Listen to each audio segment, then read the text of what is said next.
Quisiera contarles que para la maestría de Museología y Gestión del Patrimonio ha sido muy importante el programa de sesiones abiertas. Esto entra también en ese sentido de abrir una sesión de la maestría a un público general interesado en la museología. Hoy conjugamos intereses mutuos con el programa del Salón Cano, de la Escuela de Artes Plásticas y la maestría, quienes tenemos el gusto de presentar a Ana Rosas Mantecón, doctora en Ciencias Antropológicas, y Néstor García Canclini, doctor en Filosofía. Ambos pertenecen al Departamento de Antropología de la Universidad Metropolitana de México y son integrantes del Grupo de Cultura Urbana. Con esta conferencia del consumo al acceso, horizontes de participación cultural, continúan ellos la conversación entre ambos sobre consumo cultural. Este diálogo comenzó hace varias décadas, como ellos mismos nos comentan, y con el desarrollo de investigaciones y publicaciones mutuas. Ahora le cedo la palabra a la Escuela de Artes para que nos cuente sobre el Salón Cano. Bueno, buenas a todos ustedes, gracias por su asistencia, a los estudiantes de la universidad, a los profesores también y a los visitantes externos que hoy acuden a este auditorio. Yo, como profesor de la escuela y en nombre de la dirección de la Escuela de Artes Plásticas, les doy la bienvenida y quiero solamente mencionar una cosa importante, es ubicar el programa Salón Cano como un espacio académico de la Escuela de Artes Plásticas, que en esta versión le apostó a una nueva metodología. En esta metodología busca básicamente entender cómo la noción de salón ha venido transformándose y que de 40 o 50 años atrás, en que empezó el Salón Cano, la Escuela de Artes Plásticas le ha apostado a nuevas formas, a maneras de reinventarse y de entender, en consonancia con lo que son las prácticas artísticas y el campo del arte en Colombia, entender cómo desde un escenario académico como es el de la Escuela de Artes Plásticas y en su deber ser, genera unas plataformas de conocimiento nuevas alrededor de la obra de arte. Creo que es desde esa apropiación de un mundo sensible y de la concreción en la obra de arte y antes incluso que en la manera como desde los procesos de creación y de formación los estudiantes han venido generando estas intenciones. Yo quiero resaltar que la escuela le apostó en esas propuestas metodológicas a nociones que iban a la par o en consonancia con esas maneras de entender la obra y que también visualiza y avisora espacios completamente nuevos. En algún momento fue el salón un espacio de selección, un espacio de exhibición, luego pasó a ser un laboratorio, que es una metodología que se probó durante un año en la Escuela de Artes Plásticas y que tuvo como escenario un espacio de exhibición como el museo. Ahora, en este momento, el programa está enfocado más a atender 5 dimensiones básicas del campo del arte y a proyectarse como un programa abierto hacia años y a versiones futuras. No digo más, sino darle la bienvenida a nuestros invitados, a Néstor García Canclini y a Ana Rosas Mantecón, a ustedes también, y cederles este lugar para coordinar la mesa a los dos estudiantes del Salón Cano, que es Francisco y Camila. Muchas gracias.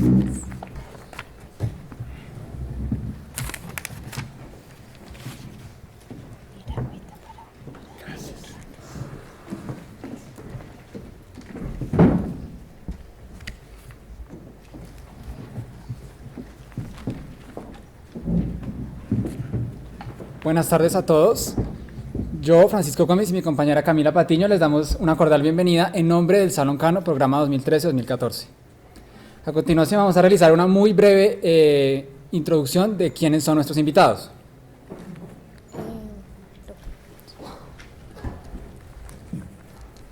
Néstor García Canclini, doctor en Filosofía de la Universidad Nacional de La Plata, doctor de la Universidad de París, 10 Nanterre. Desde 1990 se desempeña como profesor e investigador de la Universidad Autónoma Metropolitana, Unidad Iztapalapa. Ha desarrollado diversas teorías referentes a los temas de consumismo, globalización e interculturalidad en América Latina. Las principales obras que ha publicado son Arte Popular y Sociedad en América Latina, La producción simbólica, teoría y método en sociología del arte. Una de sus más conocidas obras es Culturas híbridas, estrategias para entrar y salir de la modernidad, y Cultura y comunicación, entre lo global y lo local.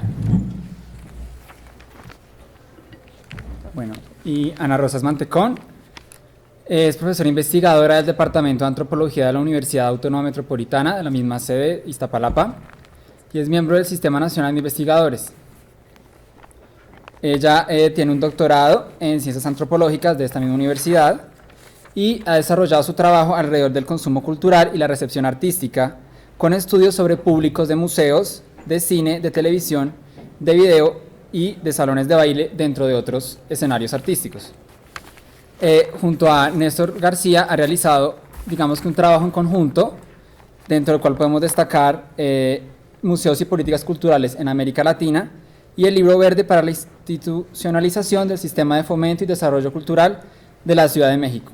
Ambos pertenecen al Departamento de Antropología de esta Universidad Autónoma Metropolitana de México, y ambos son integrantes, y eso es muy importante, dado su interés por los fenómenos urbanos, del Grupo de Cultura Urbana de esta universidad.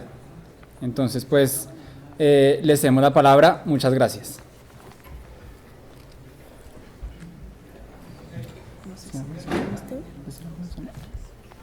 Bueno, hago una pequeñísima interrupción, qué pena, simplemente para especificar un poco por qué el Salón Cano, programa 2014, tiene esta relación con nuestros dos invitados el día de hoy. Como nombraba el maestro David Lozano, el programa Salón Cano es una iniciativa de los estudiantes de la Escuela de Artes Plásticas para recuperar los procesos artísticos e históricos del salón tradicional Cano, ahora con una proyección contemporánea que plantea enfoques de investigación, creación, formación y apropiación mediante diferentes actividades, como conversatorios, talleres, rutas artísticas, entre otros, para el entendimiento de las nuevas prácticas contemporáneas. Bueno, la conferencia de hoy, como podemos ver en la imagen, se llama Del consumo al acceso, horizontes de la participación cultural, y tiene, digamos que, tres ejes fundamentales. El primero de ellos es del consumidor al prosumidor, consumo, ciudadanía y espacio público. El segundo es viejas y nuevas preguntas, por ejemplo, ¿cómo son los públicos? ¿Qué es el público? Y preguntas anexas, ¿cuántos libros y revistas leemos? ¿Y cómo leemos en papel y en revista? Muchas gracias. Bueno, muchísimas gracias. A ver.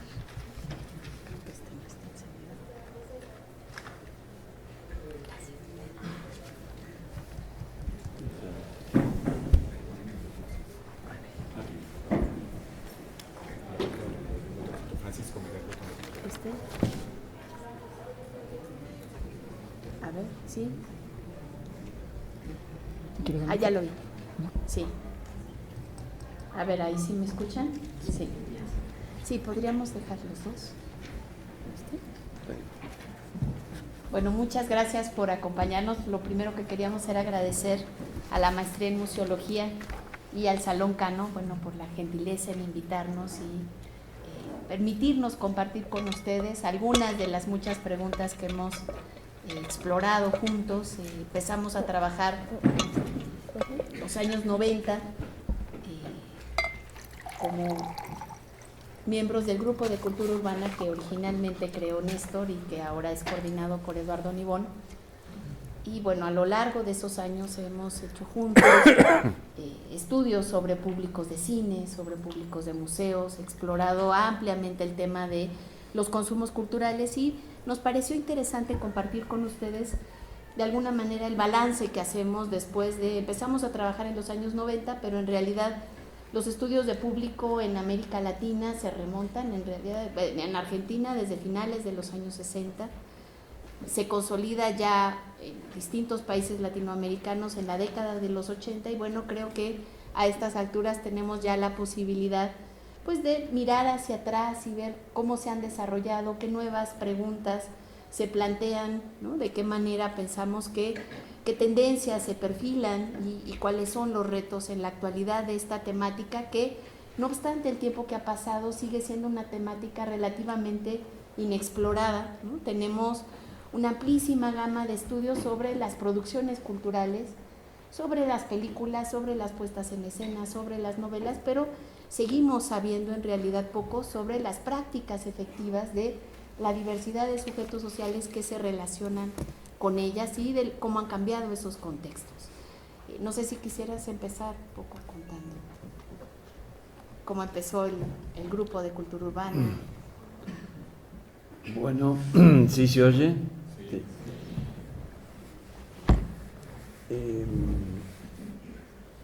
El grupo empezó con una encuesta nacional, una encuesta urbana de la Ciudad de México sobre los consumos y las prácticas culturales de los hogares, aplicando 1.500 encuestas en el año 89. Eso nos dio un primer mapa que no existía hasta ese momento, ni los gobiernos ni la academia habían hecho ese tipo de mapeo general de qué se consumía en las ciudades mexicanas, ni siquiera en la capital. Y después de eso comenzamos a hacer estudios un poco más particulares. Habíamos hecho en otra institución independiente del Instituto Nacional de Bellas Artes, un centro de investigaciones, a mediados de los años 80, unos pocos estudios, 5, en exposiciones de arte, en museos. Entonces habíamos experimentado un poco la técnica de encuesta y el tipo de problemas teóricos y metodológicos que se colocaban en ese momento, pero realmente el estudio más sistemático comenzó en el 89-90, a partir de esa encuesta nacional que de la Ciudad de México. Se hicieron otras encuestas en el país y llegamos a realizar un libro totalmente agotado, El consumo cultural en México, en el que participaron autores de distintas zonas del país, pero la mayoría de la capital, con estudios particulares sobre cómo se consumía la cultura en México, discutiendo la misma noción de consumo cultural. En la presentación se mencionó algo de que yo había hecho algunas contribuciones a la teoría del consumismo. En realidad lo que he tratado de hacer es destrozar el consumismo, decir que es una mala palabra, porque creo que cuando se acusa a las personas de consumir mucho, casi siempre es una especie de acusación dirigida desde las clases altas o desde las élites que tienen mayores oportunidades de acceso a quienes están ascendiendo en el consumo cultural o el consumo en general. ¿Por qué gastan tanto? ¿Por qué tienen televisión si no tienen para comer? ¿Por qué compran coches si no tienen casa propia? Se está juzgando constantemente a los actores sociales, especialmente de los sectores populares y medios, porque parecería que están consumiendo más de lo que pueden y que gastan el dinero de un modo que crea problemas, que crea inseguridad, que casi siempre hay una carga psicológica y moral a la vez en esta acusación. ¿Por qué no saben administrar mejor su dinero? Según criterios que son de otras clases o sectores sociales que por lo general no tienen muchos problemas para consumir. Entonces, a mí me pareció desde el principio que había que centrarse en el consumo como un proceso final en ese momento cuando lo empezamos a plantear. Ahora vamos a decir justamente que esto ha cambiado, un momento final del proceso de reproducción de una sociedad. Para que una sociedad se reproduzca tiene que haber producción de bienes, circulación de esos bienes, materiales y simbólicos, y tiene que haber consumo, porque si se producen, circulan y nadie los consume, se van a dejar de producir, y además, ¿de qué nos alimentamos, no? Material y simbólicamente? Entonces, el consumo es un momento necesario de la reproducción de una sociedad, no tiene nada en sí ni bueno ni malo. Sí podemos ir generando preguntas, después que reconocemos la importancia, la indispensabilidad del consumo, acerca de cómo consumimos. Y entonces la crítica de que está mal que se consuma tanto, ¿no? En general diría provocativamente, lo malo es consumir poco, no tener para consumir. Luego podemos discernir o tratar de comprender por qué se prefiere un tipo de bienes o de objetos o de mensajes y no otros.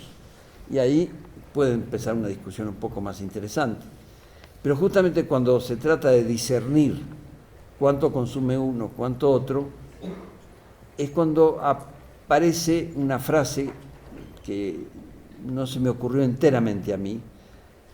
La frase era: el consumo sirve para pensar, que tituló un artículo que escribí, que después pasó a formar parte de un libro.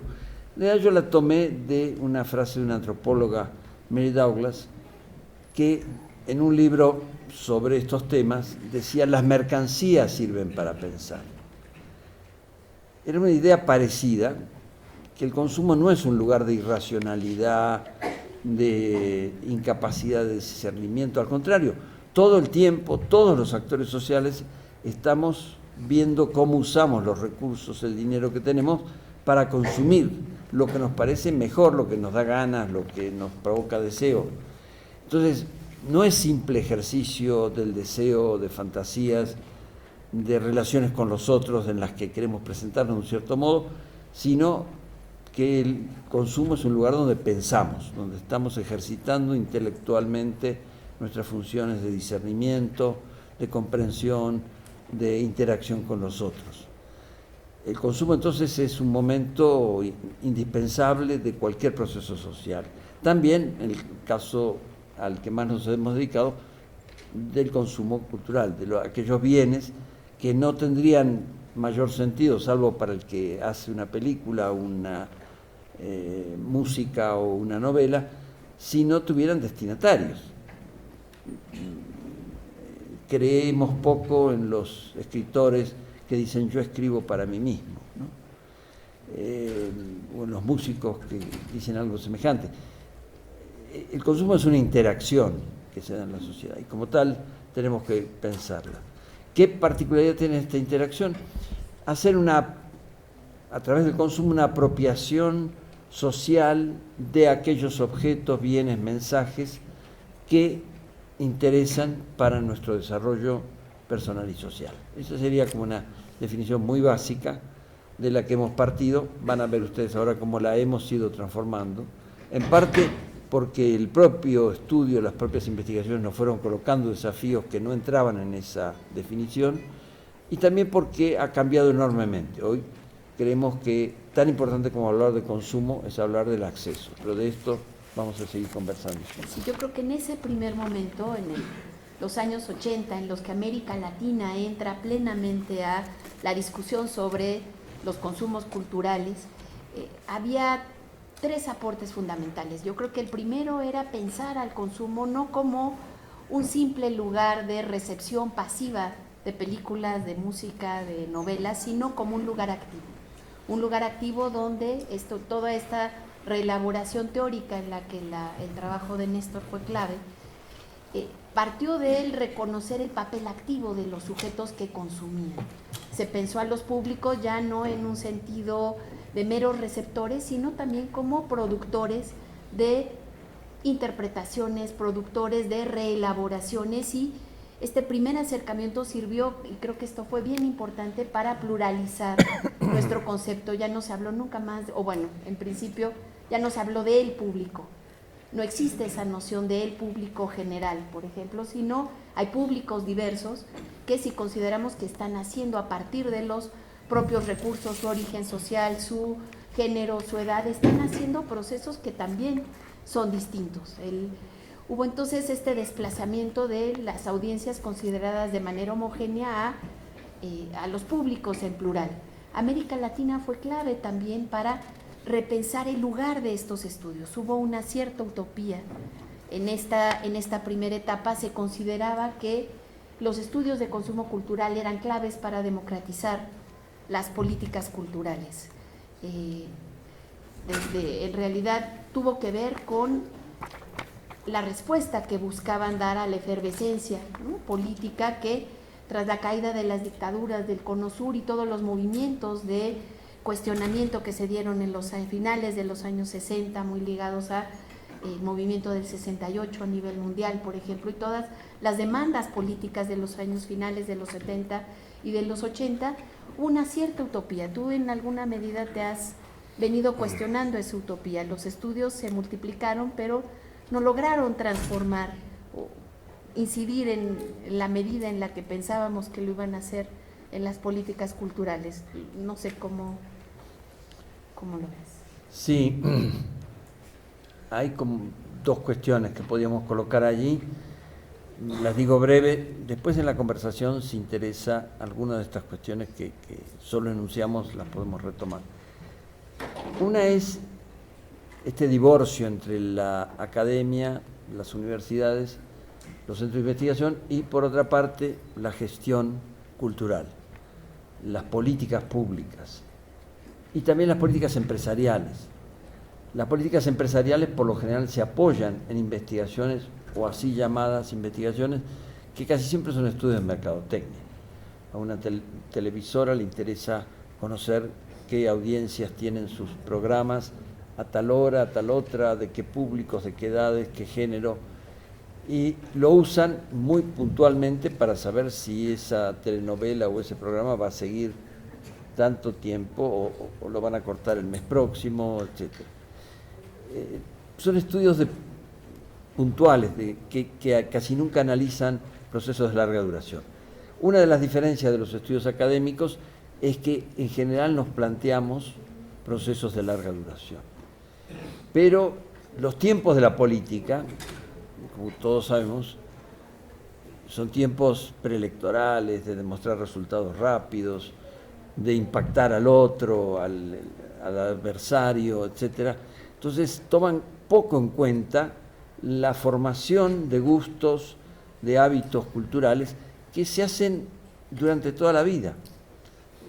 En los programas, los planes de lectura, a los que seguramente nos vamos a referir un poco después, se habla de lo importante que es para la construcción de hábitos de lectura en cada individuo la formación de la familia primero, que los padres les lean a los hijos, luego que la escuela. O sea, se reconoce en algunos aspectos enunciativos, declarativos, que sí hay procesos culturales que son de larga duración, que no se pueden cambiar los gustos de la población de una semana a la otra. Pero después en las prácticas, tanto empresariales, de mercadotecnia, como en las políticas culturales, se tiene poco en cuenta esto. Y más bien, cuando los investigadores nos acercamos a los planeadores de cultura para ofrecerles o interesarlos en hacer una investigación, quieren resultados rápidos. O ya tienen preconceptos con los que quieren avanzar. En un país latinoamericano me hicieron una consulta sobre el plan de cultura que estaban desarrollando para los próximos 5 años y tuvimos varias conversaciones. Entonces, cuando ya decidieron que sí, que querían que hiciéramos un diagnóstico, un equipo de investigación, me dijeron, bueno, aquí está el plan, las medidas que vamos a tomar, los programas, por favor escríbanos el diagnóstico, ¿no? Es decir, ese es el lugar de suplemento decorativo que muchas veces se les da desde las políticas públicas. O se quedan en el cajón, ¿no? Nos pasó también una vez para la Cineteca Nacional en México, que nos invitaron a hacer una investigación sobre públicos de cine y de qué manera estaban cambiando los propios públicos de arte, ¿no? Estaba una crisis frente al creciente auge de las salas de cine en centros comerciales que habían descubierto que también había un público de arte que estaba deseoso de buenas condiciones de proyección. Entonces, bueno, estábamos entusiasmadísimos porque habíamos hecho un estudio unos años antes y cuando llegamos y bueno, les conversamos con el director de la Cineteca, nosotros muy contentos de que uno de los grandes problemas de los estudios de consumo es justamente